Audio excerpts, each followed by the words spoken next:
दोस्तों, पहाड़ों की रानी मसूरी में मॉल रोड और केम्पटी फॉल जैसी भीड़-भाड़ वाली जगहों से दूर, देवदारों के घने जंगलों के बीच एक ऐसी शांत जगह है जहां कदम रखते ही रूह को सुकून मिल जाता है। आज मैं आपको लेकर आया हूं मसूरी की खूबसूरत हैप्पी वैली में स्थित शेडुप चोइफेलिंग बौद्ध मंदिर। यह कोई आम मंदिर नहीं है, बल्कि भारत और तिब्बत के इतिहास का एक बेहद खास और पवित्र पन्ना है। इस मंदिर का ऐतिहासिक महत्व, दी ग्रेट हिस्ट्री।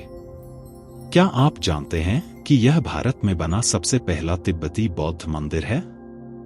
जी हाँ, साल 1959 में जब तिब्बती आध्यात्मिक गुरु परम पावन 14वें दलाई लामा ने चीनी नियंत्रण के बाद तिब्बत छोड़ा और भारत में शरण ली, तो मसूरी की यही हैप्पी वैली उनका पहला आशियाना बनी थी।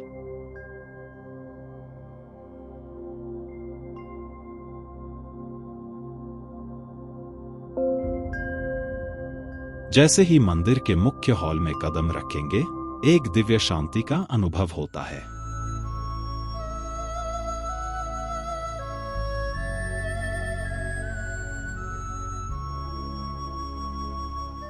हॉल के अंदर भगवान बुद्ध की एक बेहद खूबसूरत और जीवंत प्रतिमा स्थापित है। दीवारें सुंदर हाथ से बने भित्तिचित्रों, म्यूरल्स और बुद्ध के जीवन को दर्शाती नक्काशी से सजी हुई हैं। इस मंदिर को दूर से देखते ही तिब्बती वास्तुकला की झलक मिलती है। चटकीले लाल, पीले और सुनहरे रंगों से सजे इसके स्तंभ और हवा में लहराती रंग-बिरंगी तिब्बती प्रार्थना झंडियां, प्रेयर फ्लैग्स, इस शांत वातावरण में एक अनोखी ऊर्जा भर देती हैं। मंदिर के मुख्य द्वार पर लगे प्रार्थना चक्र, प्रेयर व्हील्स, जिन पर ओम मणि पद्मे हुम मंत्र अंकित है, उन्हें घुमाते ही मन की सारी चिंताएं हवा हो जाती हैं।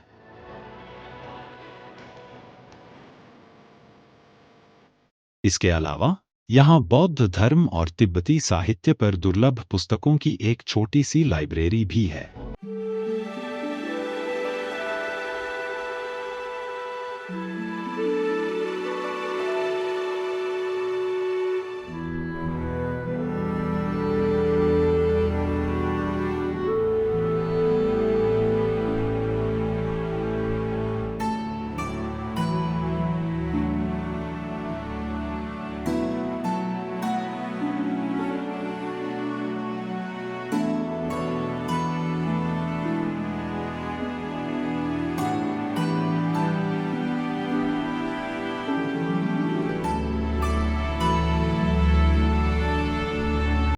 शेडुप चोइफेलिंग मंदिर के ठीक बगल से एक छोटा सा खूबसूरत ट्रेक है जो ऊपर पहाड़ी की तरफ जाता है।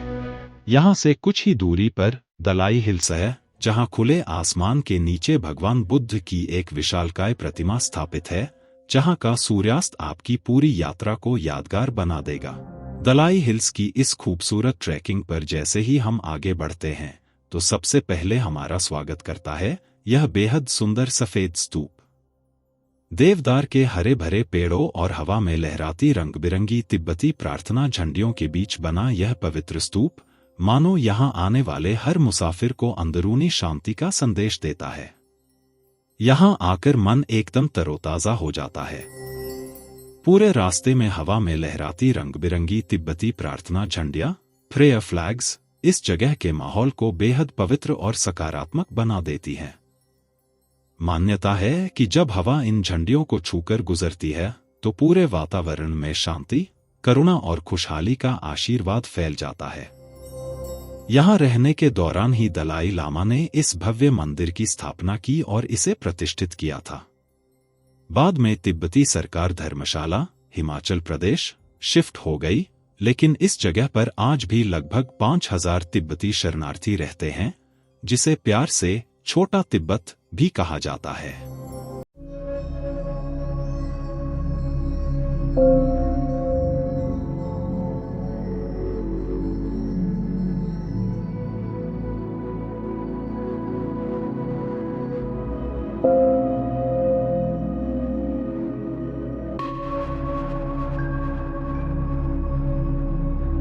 स्तूप से थोड़ा और आगे बढ़ने पर रास्ता हमें लेकर आता है इस दूसरे मुख्य पड़ाव पर। यहाँ सामने ही तिब्बत के नक्शे वाला यह हरा भरा त्रिकोणीय स्मारक दिखाई देता है, जिसे इटर्नल फ्लेम यानी अखंड ज्योति कहा जाता है।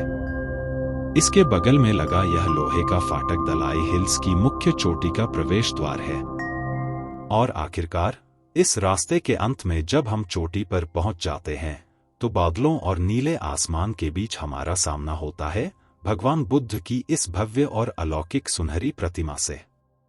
लगभग 32 फीट ऊंची यह विशाल प्रतिमा ध्यान मुद्रा में स्थापित है।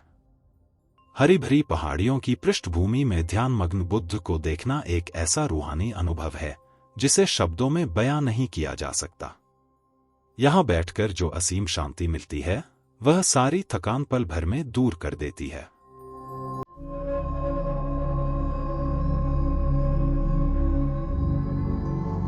यहाँ आकर जब आप चारों तरफ फैली हिमालय की पहाड़ियों को देखते हैं तो दिल बस यही कहता है, वाह क्या सुकून है।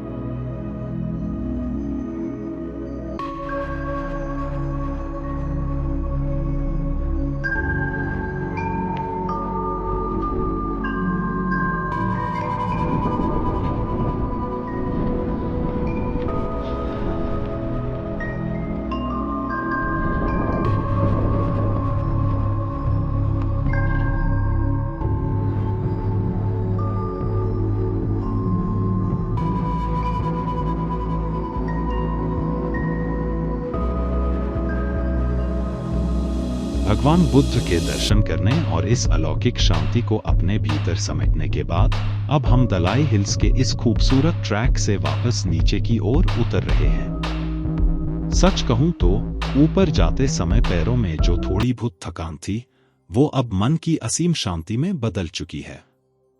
यहाँ की वादियों से विदा लेते हुए बस यही ख्याल आता है कि जिंदगी की असली खूबसूरती और सुकून ऐसी ही किसी शांत राह पर कुछ पल ठहर जाने में है। उम्मीद है आपको दलाई हिल्स का यह सफर पसंद आया होगा। मिलते हैं अगले किसी खूबसूरत मोड़ पर, तब तक के लिए अलविदा और मुस्कुराते रहिए।